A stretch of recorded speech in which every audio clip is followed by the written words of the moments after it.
Hello दोस्तों, आप सभी को गुलाब जामुन जैसी मीठी मीठी नमस्कार। और उसी के साथ आप लोगों का स्वागत है आईपीओ के लव ट्रायंगल शो में। फिर से एक नया एसएमई आईपीओ जंगल कैंप्स इंडिया, जिसके बारे में हम आज इस रिव्यू वीडियो में इस कंपनी का पूरा कच्चा चिट्ठा खोलने वाले हैं। और 12 एंड 13 दिसंबर को हमारे पास सीधे सीधे टोटल 7 आईपीओ क्लोज होने वाले हैं। मतलब कि हमारे पास जितना भी पैसा होगा वो इन 7 आईपीओ में हमें प्रॉपरली मैनेज करना पड़ेगा। और वहां पर किस तरीके से बनेगी रैंकिंग, उसी के बेस पर कोई भी final decision and based on subscription factor की कहां पर हमें मिलने की प्रोबेबिलिटी होगी।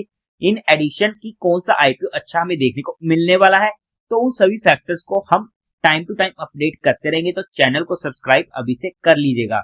बट आज की इस रिव्यू वीडियो में हम जंगल कैंप्स इंडिया एसएमई आईपीओ का पूरा कच्चा चिट्ठा खोलने वाले हैं। तो अभी से इस वीडियो को लाइक और चैनल को सब्सक्राइब कर लीजिएगा। अगर मैं स्टार्टिंग में इसमें अपने पर्सनल डिसीजन की बात करूं, तो एक ऐसा आईपीओ हो सकता है जिसमें फिर से एक एडिशन थिंग लग जाती है, जहां पर मैं काफी कम आईपीओ के लिए वो चीज कहता हूं, no if no but only just. मतलब कि एक ऐसा आईपीओ जिसे मैं स्टडी करना चाहूंगा, बट बाकी आईपीओ को भी स्टडी करने के बाद क्या इससे भी अच्छा कोई आईपीओ हमें देखने को मिलता है, या यही सबसे बेस्ट आईपीओ होने वाला है। उसी के बेस पर किस तरीके से जाएगी सब्सक्रिप्शन, जहां पर हमें मिलने की प्रोबेबिलिटी भी इजी हो, क्योंकि इस आईपीओ में तो काफी अच्छी सब्सक्रिप्शन हमें देखने को मिल सकती है, जिसकी वजह से ये आईपीओ मिलना टिपिकल होने वाला है। तो हम वो बाद में चेकआउट करेंगे किस तरीके से रहता है सारा एक्सटर्नल फैक्टर। बट जो भी फाइनल डिसीजन होगा वो मैं आप लोगों को टेलीग्राम चैनल पर अपडेट कर दूंगा। फिर भी आप लोग एक बार इस वीडियो को देख लीजिएगा, समझ लीजिएगा, फिर अपने रिस्क रिवॉर्ड रेशियो और माइंडसेट के अकॉर्डिंग अपने फाइनेंशियल एडवाइजर से कंसल्ट करके कोई फाइनल एक्शन लीजिएगा। उसी के साथ साथ आप लोगों को म्यूचुअल फंड में या इंश्योरेंस सेगमेंट में किसी भी तरीके की कोई भी हेल्पलाइन की जरूरत है, या आप लोग चाहते हो कि being a mutual fund distributor हम आपका पैसा मैनेज करने में आपकी हेल्प करें, चाहे वो SIP हो, STP हो, SWP हो, बूस्टर STP हो, या लमसम अमाउंट हो, तो आपको डिस्क्रिप्शन में मेरा फोन नंबर मिल जाएगा, आप मुझसे कांटेक्ट कर सकते हैं। अब अगर हम कंपनी की बेसिक डिटेल की बात करते हैं, तो 2002 में ये इनकॉर्पोरेट हुई थी। काम की बात करते हैं तो ये ऑपरेट करती है wild life camps and hotel, motels, inns, guest houses, holiday homes, health club, catering houses and restaurants in India. अगर मैं शॉर्ट में समझाने की बात करूं, तो अभी ना रिसेंटली मैं एक ट्रिप पर गया था हिमाचल प्रदेश में। तो वहां पर हम भी काफी ज्यादा घूमे थे, और वहां पर हमने एक रील भी डाली थी जब हमने बुकिंग कराई थी कि लाइक ये बसेस वाली कंपनी भी काफी अच्छा रेवेन्यू जनरेट कर रही है, तो क्या ये भी अपना आईपीओ लेके आ सकती हैं आने वाले टाइम में। आना चाहिए, हम बेसब्री से वेट करेंगे। तो वहां पर हमने जितनी भी चीजें एक्सप्लोर करी, तो वहां पर काफी मजा तो आया ही आया।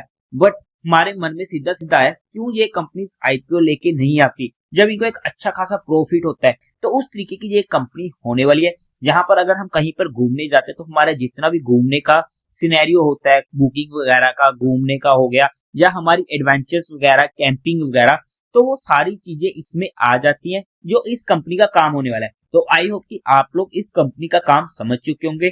कंपनी ओन करती है एंड ऑपरेट करती है 87 रूम्स को, including villas, cottage, deluxe room and safari tent. और उसी के साथ साथ इंक्लूड होता है banquet halls, meeting rooms, restaurant, bars, cafe, swimming pool and spa facilities. Company own करती है एंड ऑपरेट करती है boutique, luxury, wilderness resort at 4 location, आप जहां पर चेकआउट कर सकते हो। 3 MP में, एक महाराष्ट्र में होने वाली है। और उसी के साथ साथ इनका ग्रुप ऑपरेट करता है 2 highways venue, bison highway retreat and Midway treat, जो मोटल एंड रेस्टोरेंट होने वाले हैं। कंपनी के पास टोटल ऑफ 162 एम्प्लॉइज होने वाले हैं। काम वाइज, सेगमेंट वाइज काफी अच्छा काम, काफी अच्छा सेगमेंट हमें यहाँ पर देखने को मिलने वाला है। अब अगर हम बात करते हैं कंपनी के कुछ इंटरनल रिस्क फैक्टर की, जो हमारे लिए सबसे इंपॉर्टेंट सिनेरियो हो जाता है, not on the perspective of listing in, but अगर हम वहां पर लॉन्ग टर्म में जाते हैं किसी भी आईपीओ में, तो कंपनी के कुछ ऐसे इंटरनल रिस्क फैक्टर हमें पता होने चाहिए, जिससे हमें आने वाले टाइम में अगर वैसा कुछ होता है तो क्या हमें दिक्कतें आ सकती है। तो वहां पर सबसे पहले, अगर कंपनी ऑब्टेन नहीं कर पाती या रिन्यू या मेंटेन नहीं कर पाती स्टैट्यूटरी एंड रेगुलेटरी परमिट्स को या अप्रूवल्स को, तो उसका सीधा सीधा इम्पैक्ट इनके बिजनेस पर पड़ सकता है। इनकी कुछ operational facilities and registered office इनके खुद के नहीं होने वाले हैं, और वो लॉन्ग टर्म लीज्ड प्रीमिसेस पर ले रखे, आप यहाँ पर डिटेल चेकआउट कर सकते हैं। हाउ एवर कंपनी इनकॉर्पोरेट हुई थी 2002 ईयर में, बट इनके कुछ कॉर्पोरेट रिकॉर्ड्स मिस हो रहे हैं, जहां पर इनके पास उनका कोई भी ट्रेसेबल रिकॉर्ड नहीं है, और ऐसे में आने वाले टाइम में उसके रिलेटेड कोई भी दिक्कत आती है या पेनल्टी वगैरह पड़ती है तो उसका फिर से हमें कंपनी के ऊपर इफेक्ट देखने को मिल सकता है। अगर आपको वो सारे डॉक्यूमेंट्स की लिस्ट चाहिए तो यहाँ पर आपको मिल जाएगी, आप चेकआउट कर सकते हैं। कंपनी ने पास्ट ईयर्स में कुछ नेगेटिव कैश फ्लोज फेस किए, आप चेकआउट कर सकते हैं। तो यहाँ पर हमने कुछ इनके इंटरनल रिस्क फैक्टर को स्टडी करने की कोशिश करी है, बाकी आप इनके DRHP में स्टडी आउट कर सकते हैं। अब अगर हम कंपनी के टेंटेटिव टाइम टेबल की बात करते हैं तो ये IPO ओपन होगा 10 दिसंबर को, क्लोज होगा 12 दिसंबर को, अलॉटमेंट 13 दिसंबर की, रिफंड मिलने जब आपके अकाउंट में क्रेडिट हो जाएंगे शेयर फ्लोटेड 16 दिसंबर को, टेंटेटिव लिस्टिंग डेट है 17 दिसंबर की, face value 10 rupees per share की। प्राइस की बात करते हैं तो हमें 72 ही अप्लाई करना है, बिकॉज ये IPO इजिली ओवर सब्सक्राइब होने वाला है। लोअर साइज 1600 शेयर्स का होने वाला है। टोटल इशू साइज है 29.42 करोड़ का, जो पूरा का पूरा होने वाला है फ्रेश इशू। BSE के SME पोर्टल पर ये IPO लिस्ट होने वाला है। कोटा की बात करते हैं तो क्वालिफाइड का 50 का, रिटेल का 35% का, HNI का 15% का। लोअर साइज में रिटेल कैटेगरी में एक लोट पड़ेगा 1600 शेयर्स का, जिसकी अमाउंट पड़ेगी 1,15,200 रुपीज की। HNI कैटेगरी में मिनिमम 2 लोट्स के लिए अप्लाई करना पड़ेगा, जिसकी अमाउंट पड़ेगी 2,30,400 रुपीज की। कंपनी के प्रमोटर्स की बात करते हैं तो Gajendra Singh, Lakshmi Rathore, Yashovardhan Rathore, Ranvijay Singh Rathore, GS Rathore HUF company के प्रमोटर होने वाले हैं। प्री इश्यू होल्डिंग थी 94.57% की।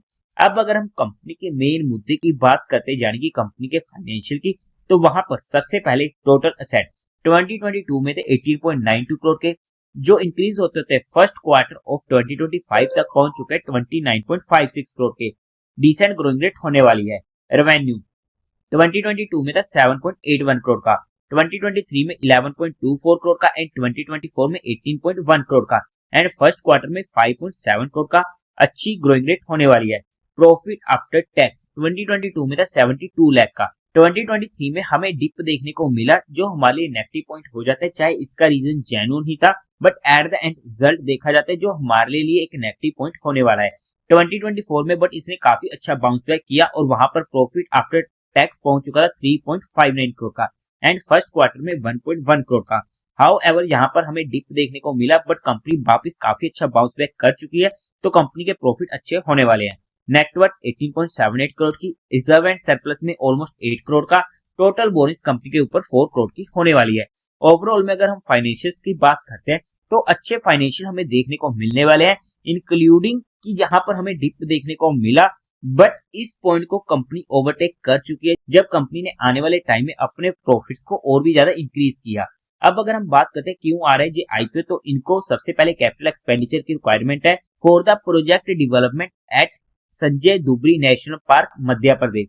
सेकंड, कैपिटल एक्सपेंडिचर की रिक्वायरमेंट है for the renovation of existing resort Pench jungle camp at MP।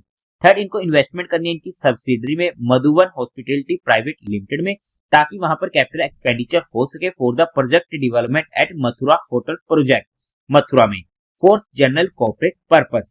अब अगर हम बात करते हैं कंपनी के फंडामेंटल्स की, तो वहां पर मार्केट कैपिटलाइजेशन है 111.59 करोड़ की, ROE 20% का अच्छा है, ROC 24.75% का अच्छा है, डेट टू इक्विटी रेशियो 0.23 का कोई दिक्कत नहीं है, रिटर्न ऑन नेटवर्थ 20% का काफी अच्छा है, प्राइस टू वैल्यू 2.71 की, प्रॉफिट आफ्टर टैक्स मार्जिन 20% का काफी अच्छा है, EPS प्री IPO 3.15 की, पोस्ट IPO 2.32 की काफी ज्यादा कम है, P प्री IPO 22 की, पोस्ट IPO 31 की।